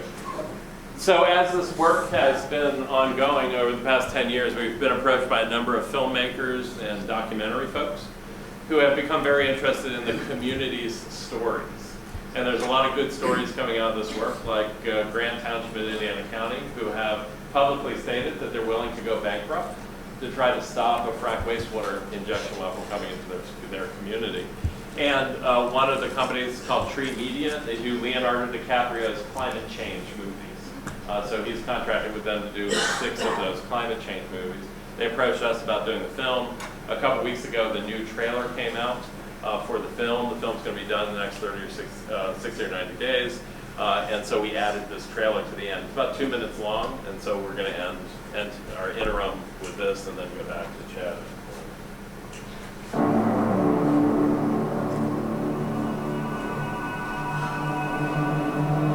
Communities across America have been poisoned by pollution, toxins, sludge, fracking, you name it. The list goes on. Elementary schools up here that have the wells, you're out onto the playground. It's been a dead stream for a number of years now. It's a sacrifice zone. People are trying to stop it. We pollute our air and we pollute our water, we're actually destroying ourselves. We get heartbreak stories every week about communities that were literally being killed, whether it's sludge or other toxins. But what they find is that the law is against them. We're living in a system that does not allow representative government at the local level. They don't want people to know what's going on here. The current system of law makes sustainability illegal. The problem is not toxic dust. We thought we had an oil and gas problem, we thought we had a fracking problem here. We realized that no, what we have here is a democracy problem. It is the very foundations of our country. The system that we have today we describe as a corporate state. It's in essence about a corporate minority that has been specially privileged by law itself. It's a violent, brutal system that operates. These people are challenging the oligarchy and winning. To bring this legislation to the table is the only option we have. Okay, you're coming in here with your business. Let the people know what you're going to do. And if it's so safe, then let them be the judge of that. The movement is building. Let the elected leaders and everybody else know that there are people who are watching. We the people. Do I have the right, as a citizen, as a community, to say no? And we said, yeah, we have that right. Won't go down quietly. I love the way they intimidate us with lawsuits. We will fight for our democracy. We don't have democracy where we live, and we don't have democracy anywhere in the system. So it's about creating that democratic system of local control and self-government in the places where we live. To protect nature and our communities. We are stewards of nature. It is our duty to protect that which sustains us. The most valuable thing in the community should be the people. This is the second American Revolution. We don't live in a democracy. And if you live in a corporate state, there's only one option left to you, which is to dismantle it and build something new. We the people. Coming soon.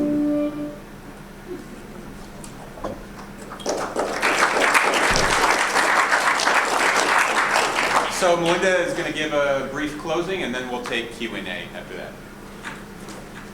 I was just ready to go to the Q&A. Can we do Q&A? Yeah. Sure. I just want to ask, how many of you, I know some of you have heard some of the spiel before. I have probably 5 or 6 times I've heard what CELDF is doing and heard this story. But each time I hear it, I think, oh my gosh, it really is this bad. And I didn't used to believe that 2 years ago. Like, my mindset has changed in my personal experience with elected officials not being willing to help us, realizing that the laws give the corporations right over our rights. And there are a lot of us who are apathetic about this because if it doesn't touch us personally, we don't think about it. But those of us with the pipeline who have had the proposal of the pipeline to come through our backyards or our neighbors' backyards have learned firsthand about the injustice and the lack of democracy and the lack of power that individuals have. And I said earlier, I'm appalled by it. And I want to do something to help change it because I think it's unjust, I think it's un-American, and I don't think that the system functions the way most Americans think that it does. So my question, sorry I got lost there. My question is, how, I know people here do lobbying all the time because you believe in the system of our elected officials working for us.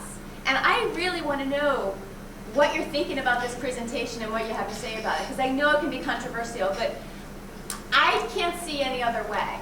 And so I'd really like to now open it up to questions that you may have about what you just heard, whether it's the first time you heard it or the 5th time.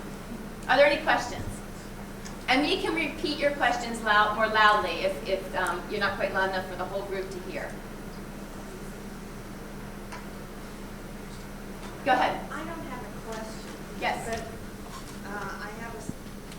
I want to generalize this because it's what he was just saying. If you don't have democracy, and that is where even at our national level, we are arguing these very fundamental principles that we finally recognize the obsolete condition of our Constitution. And some people are very afraid of someone like Bernie Sanders. And I'm not going to go off on campaigning for him, but this is why he is in the race and is getting support, is because we are recognizing this very issue across the board. Not starting from this pipeline in our personal lives, but we're seeing the injustices are affecting everyone across the board in every aspect of their life. We as individual citizens are losing our own trust and our ability to control our own life. And I'm just really grateful that something this personal and this local is making that larger issue very concrete, because now maybe we will actually do something about it. And I really, I mean, it is like following my train of thought that I've been arriving at for some time now, because I've been studying the Constitution lately. And if we need it, needs work. Do you have a response to it? I think she did right. Oh, he said, I think she's right. So another question or comment? Yes, go ahead. First, thank you for the excellent presentation, brilliant presentation. What amazes me is that when all these amazing events are happening, why we don't listen zip in the press? Why we don't, sometimes you listen really to bullcrap in TV in terms of news and things of that sort.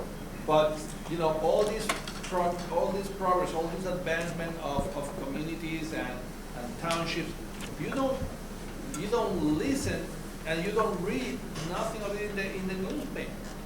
And the question is kind of naive, I acknowledge it, but still it's like unbelievable.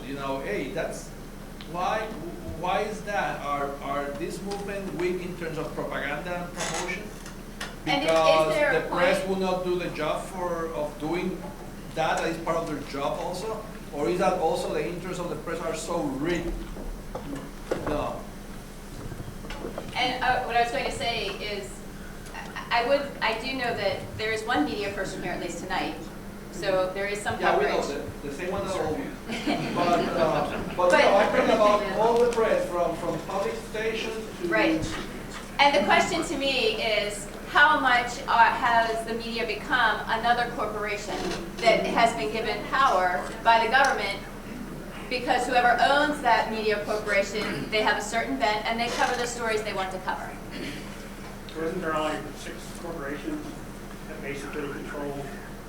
I don't know. I don't know that. I think it's about 6. Yeah, and, right. and they're controlled by individuals, very powerful individuals.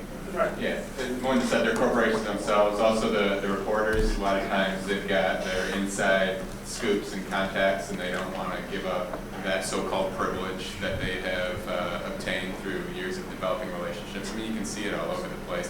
One of my favorite examples of how that works was we used this in the democracy school to illustrate the point you're talking about, which is that we're not going to get the full story from most of the media. but it was about a factory farm operation, Smithfield Foods, and there was 2 headlines for the article, and one was in small print, and it said, "Meat packer accused of 22,500 violations over the past 10 years." That was in small print. And then in bold typeface that was like took up half the page, it said, "Smithfield says state miscounted the extent of its water pollution." Right. So you've got the tiny thing, which is that you have a corporation being accused of 22,000 permit violations, but the bold headline, the thing that actually got the coverage, was that Smithfield was saying, the corporation saying that the state miscounted. So that's how it goes. But to the bigger picture from our perspective, talking about movements and civil rights and people's history in this country, they weren't able to count on the media at any other time either. Abolitionists, suffragists, the labor and civil rights movements, they have all developed their own media. They've all developed their own papers, they've all developed their own information, and they were not able to rely, for the most part, on the existing media sources to actually get their voice out accurately. And so they all did their own stuff. I mean, this is a book that's actually giving voice to, it's a pamphlet, giving voice to some of the community rights stuff. A lot of the communities that we work with, including the Lancaster community that's fighting the pipelines, they put out their own stuff as well. So I think we've got to, in some ways, stop also believing or hoping that the main media is going to cover it for us and just start doing it ourselves. And that's what most of the communities we're working with are doing. So. There are 2 questions over here, Craig and then John.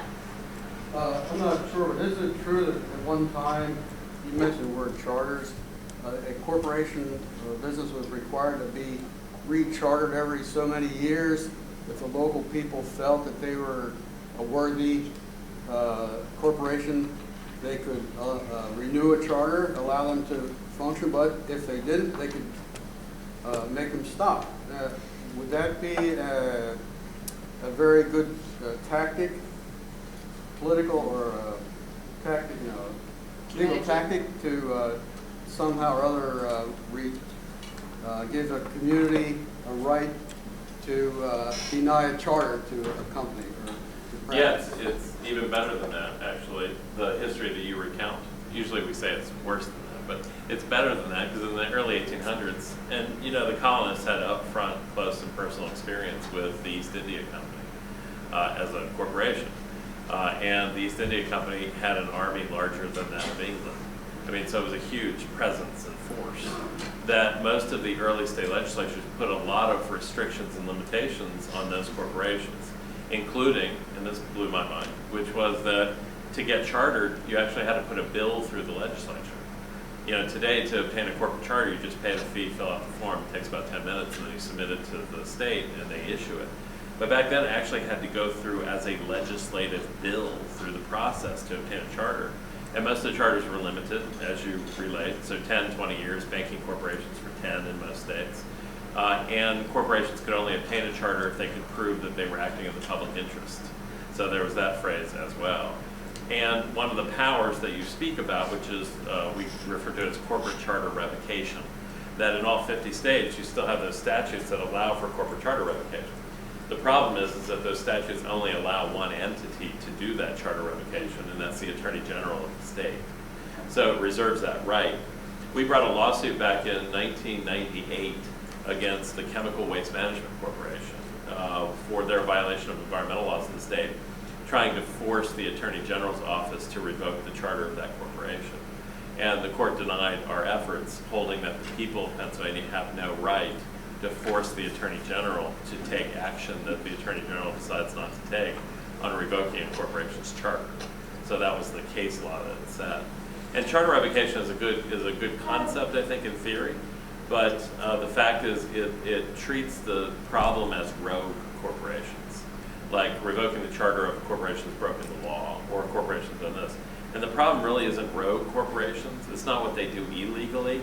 The problem is what they do legally.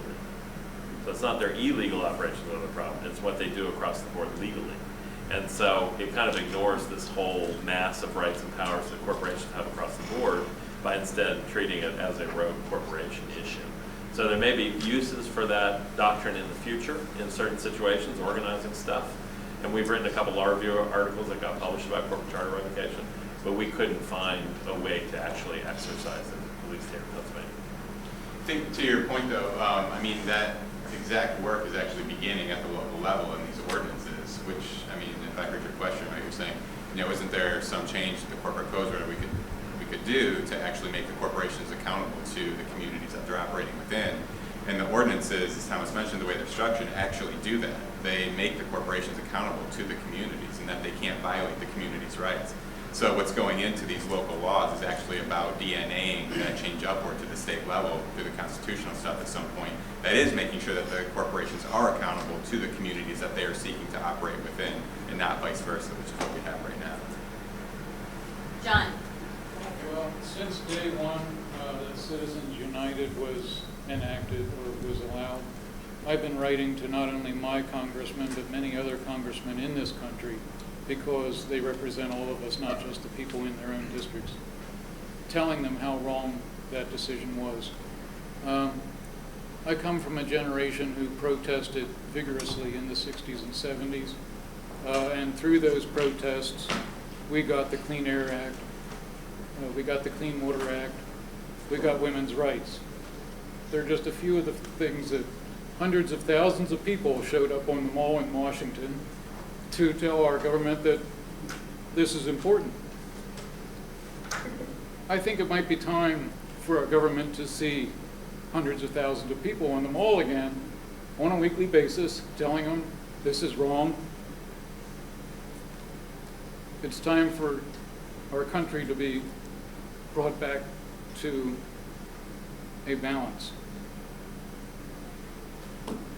Maybe it's time.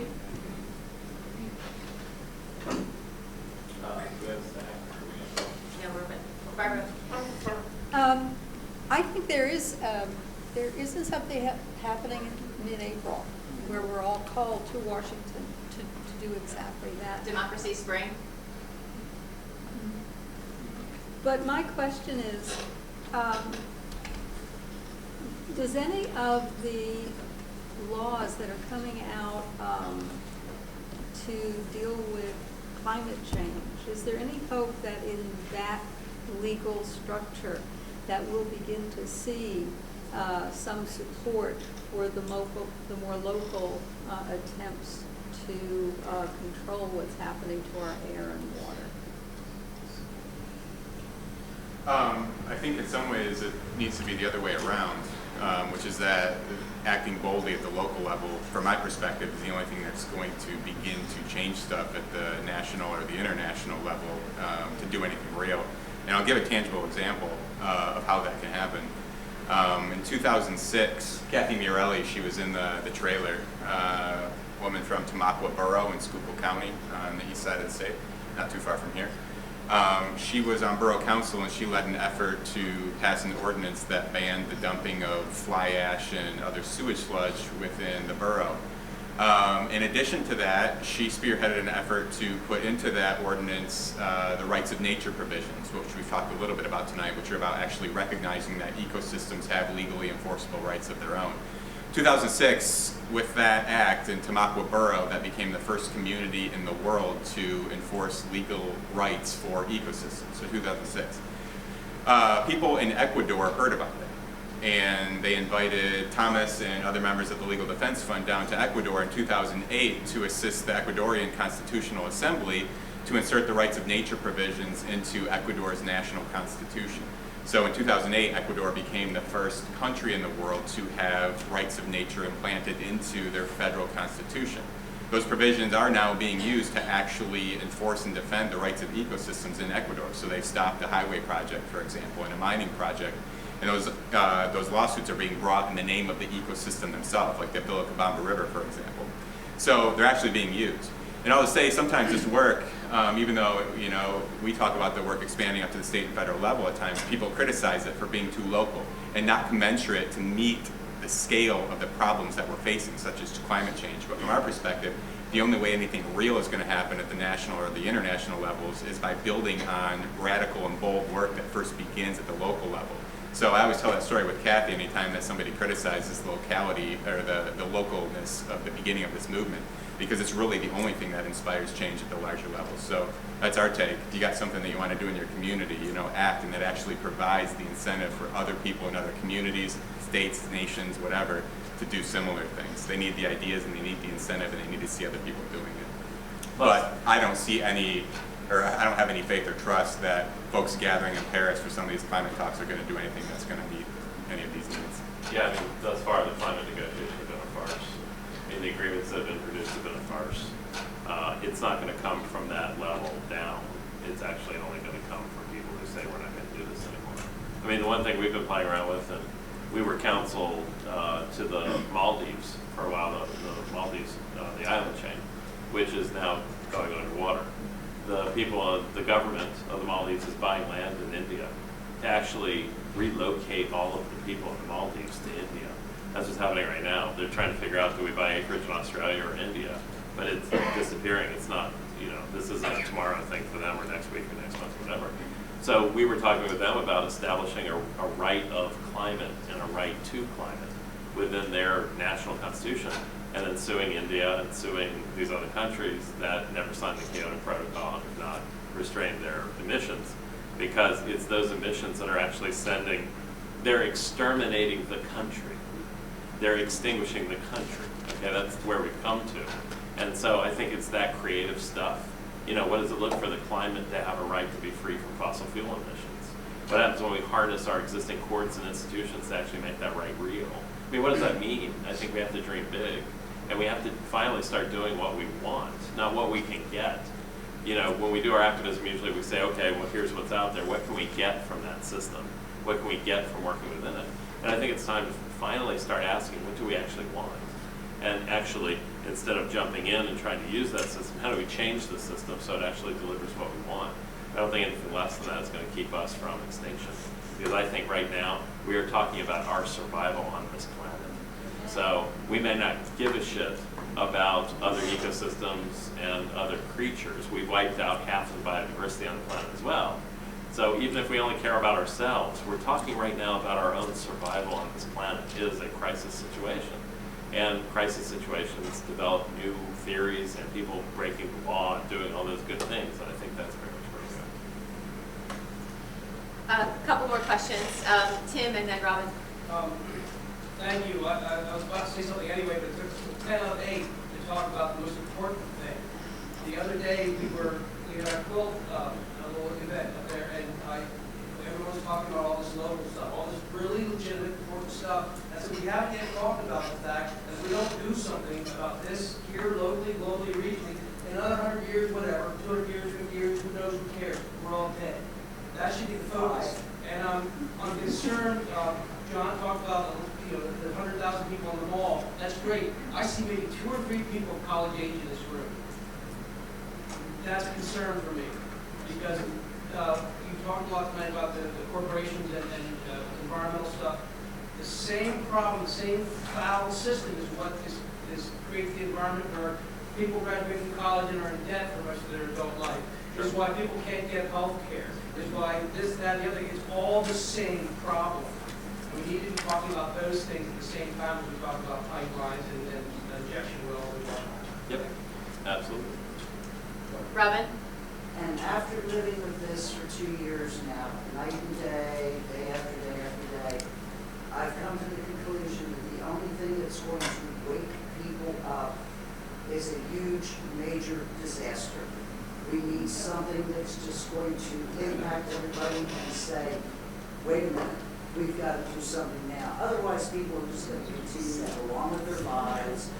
And, they'll read a little blurb in the newspaper and say, oh, that's interesting, and put it to the side and drink their coffee. Yep. Yeah, we just need, we need Oklahoma to fall into a pit of big fracking.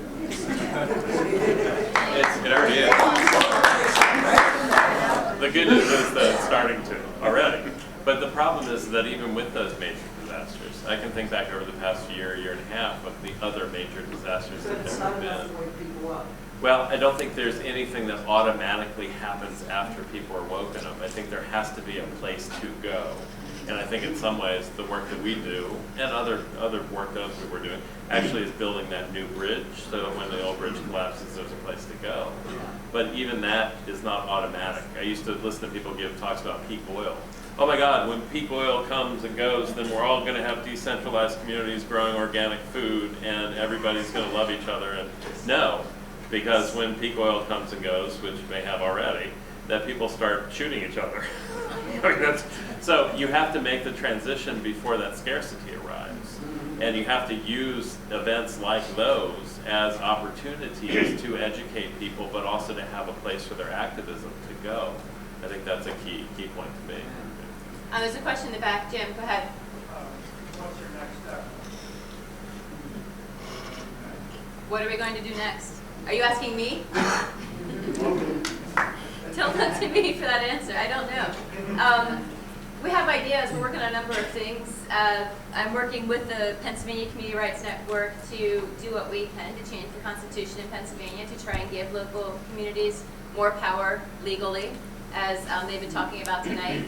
And I think having conversations with people, I know this is local grassroots stuff that people throw out the window, but I think it's really important to talk with people that you have interactions with about what's important to you. And if this is important to you, then have those conversations with them. Don't avoid the conversations because you're afraid of losing friendships or you can't work with people if you have these conversations. But I don't know, I don't have the answers here. I'm struggling with you, Jim. I really respect what you do in the lobbying of our senators, but I feel like I've been paying attention to politics for most of my life, child and adult, because my father was very involved in politics. I don't have a lot of hope that they're going to make decisions that are what's best for us, unless we force it on them. And I don't think just having conversations with them forces it on them, because they'll talk with you behind closed doors and agree with you, and they'll go out and vote another way because of this other pressure that's on them. I think it's got to come from the bottom, thousands of people saying, we're done. It's time for us to force the change. It's time for a revolt. I see, I forget your name, I'm so sorry.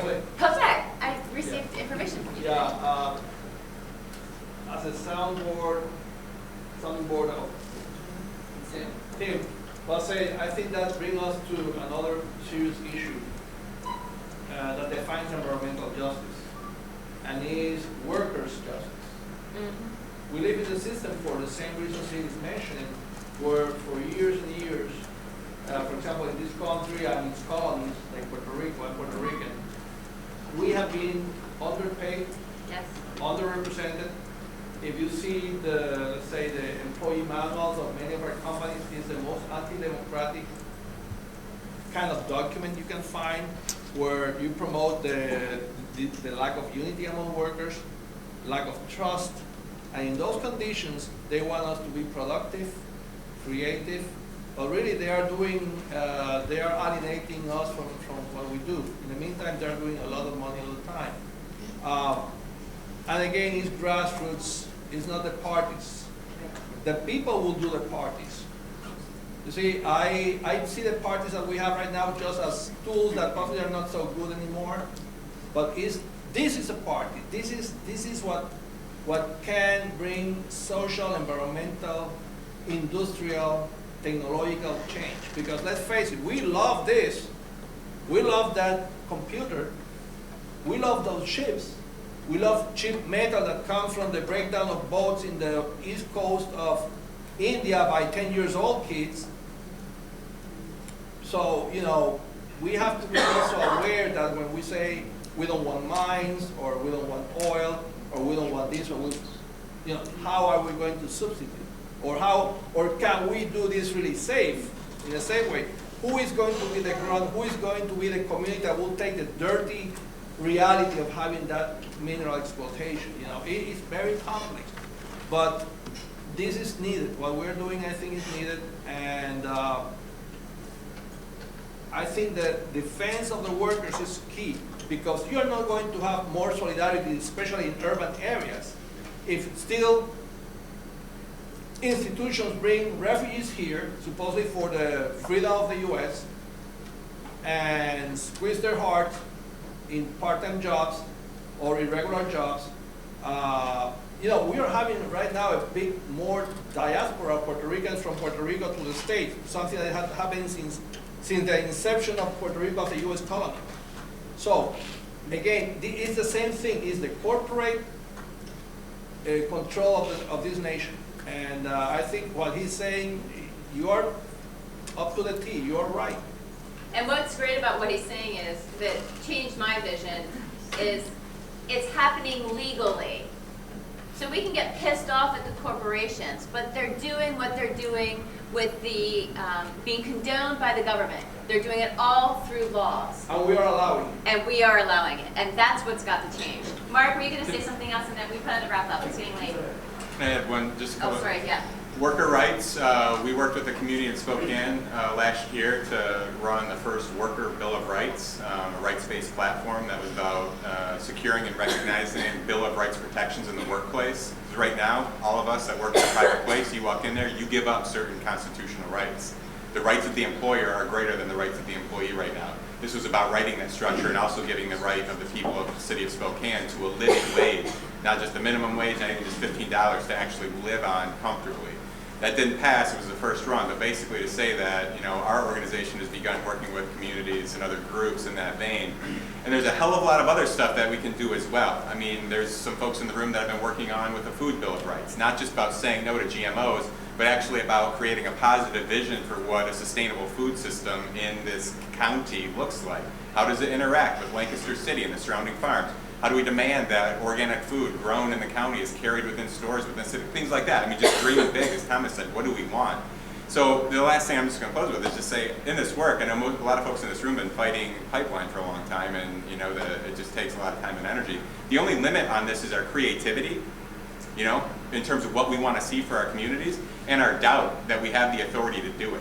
Most of us still look elsewhere for somebody else to come in and solve this problem for us. And the only people that are going to solve these problems for us are those of us that actually live in our communities and give a shit to stand up enough and take it into our own hands and create the future we want. That's the only limit on this work. So the creativity and the fact that we don't often think that we have the authority to do it. As soon as we get over that hump, we're the masters of our community's future, nobody else.